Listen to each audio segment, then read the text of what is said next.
Hi friends, स्वागत है आप लोगों का हॉरर दादा के एक और खौफनाक स्टोरी के अंदर। आज का जो स्टोरी है लिटरली मेरा बहुत ही फेवरेट है और ये है निशी के ऊपर। और ये इंसिडेंट हुआ था हरीश नाम के एक पुलिस ऑफिसर के साथ।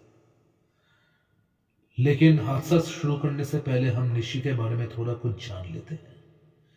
निशी एक तरीके का प्रेत, भूत, पिशाच या आत्मा होती है। ये रात के वक्त ही आती है, कभी कभी सन्नाटे में आपके खिड़की के पास आकर वो 3 बार आपका नाम पुकारती है।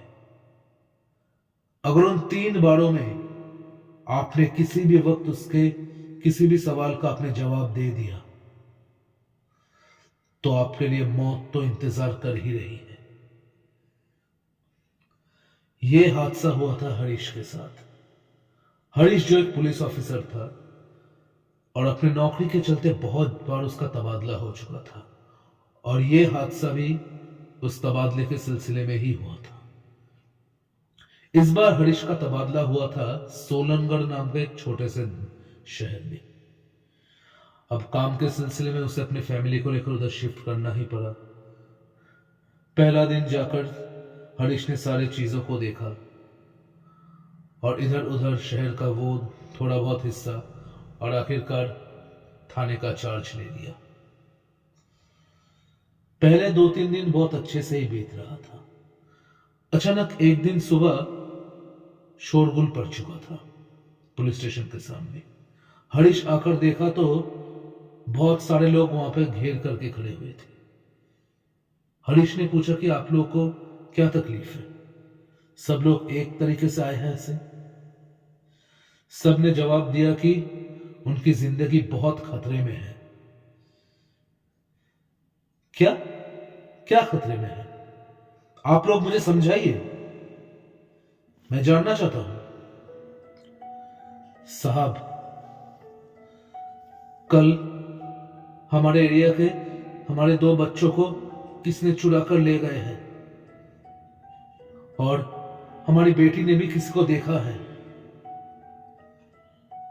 तब तो ये किडनैपिंग का केस है।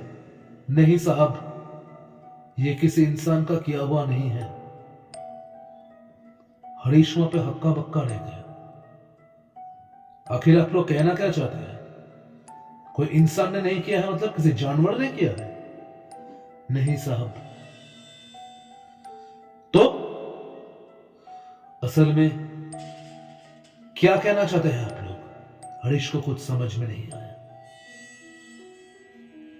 तभी एक छोटी सी बच्ची उस घिराव में बाहर आकर बोली कि अंकल, मैंने कल रात को एक डरावनी औरत को मैंने देखा है। तुमने एक डरावनी औरत को देखा है? मतलब तुम मुझे खुल के समझो बेटी, हरीश ने ऐसा पूछा। उस बच्ची ने जवाब दिया कि तब रात के 3 या 3:30 बजे थे। अचानक उसके खिड़की के बाहर कोई उसका नाम लेकर पुकार रही थी। 3 बार उसका नाम पुकारी, लेकिन जैसे ही उस लड़की ने खिड़की की तरफ देखा, उसका पूरा शरीर मानो बर्फ बन चुका था। पहाड़ बेहद डरावनी एक औरत खड़ी हुई थी। वो कौन थी? कुछ समझ में नहीं आया। और सुबह होते ही खबर आया कि 2 बच्चों को भी उस एरिया से ही अगवा कर लिया गया है और ये लोग बोल रहे कि ये किसी इंसान का काम नहीं हो सकता। क्या ऐसा पहले भी हो चुका है? हरीश ने पूछा। हां, कुछ लोगों ने जवाब दिया कि ऐसा पहले भी हो चुका है। तो आप लोगों ने इसके बारे में कुछ किया क्यों नहीं? आखिर हम क्या करते साहब? हम एक पिशाच से तो लड़ नहीं सकते। हरीश एक एजुकेटेड पुलिस ऑफिसर था। इन सब बकवासों पे वो बिल्कुल भी बिलीव नहीं करता था। What nonsense are you talking? ये पिशाच, भूत, प्रेत क्या चीज है? ये सब कुछ नहीं होता। तभी पीछे से एकदम दूर से एक जोर की आवाज आई, तुम मूर्ख हो। जो इंसानी आंखों से दिखता है हमेशा सच नहीं होता। दूर से देखा कि एक बूढ़ा इंसान आगे आ रहा है और थोड़े नजदीक आते ही सबने देखा कि वो एक साधु बाबा है। जो ये लोग बोल रहे हैं वो सत्य है। ये निशी का काम है। निशी? निशी कौन है?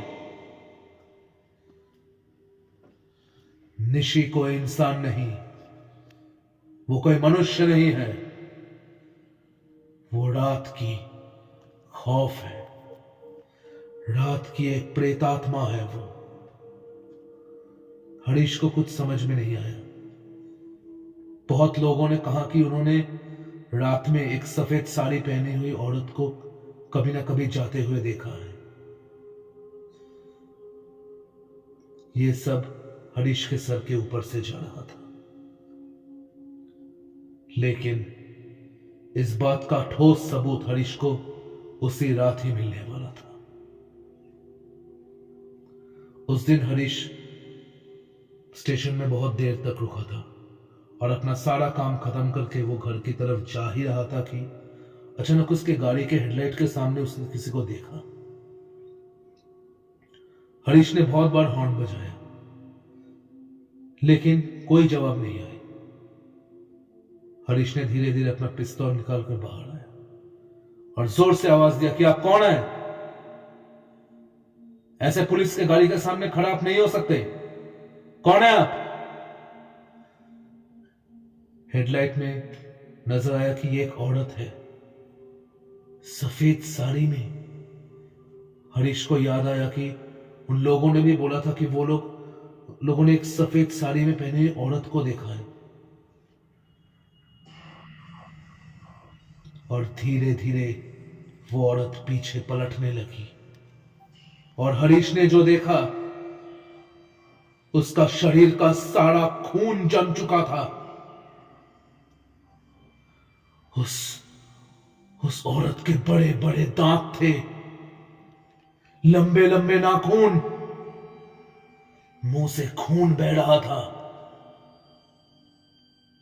आंखें नहीं थी, आंखों की जगह आग जल रहा था और उसके बड़े सफेद बाल हवा में ऐसे लहरा रहे थे।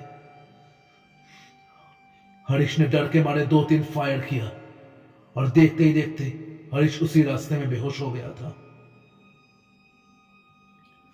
अगले दिन सुबह यह न्यूज आया कि 2 और बच्चों की निर्मम तरीके से हत्या कर दी गई है। अब हरीश को यह सब मानना ही पड़ा। तो आखिर इसका निवारण क्या है? तभी हरीश को साधु बाबा की बात याद आया। क्या आप लोगों में से कोई उस साधु बाबा का पता जानता है? एक औरत ने बोली कि हाँ मैं जानती हूं। वो साधु बाबा शहर से थोड़ी दूर रहता है। सब लोग आखिरकार उस साधु बाबा के आश्रम में गए।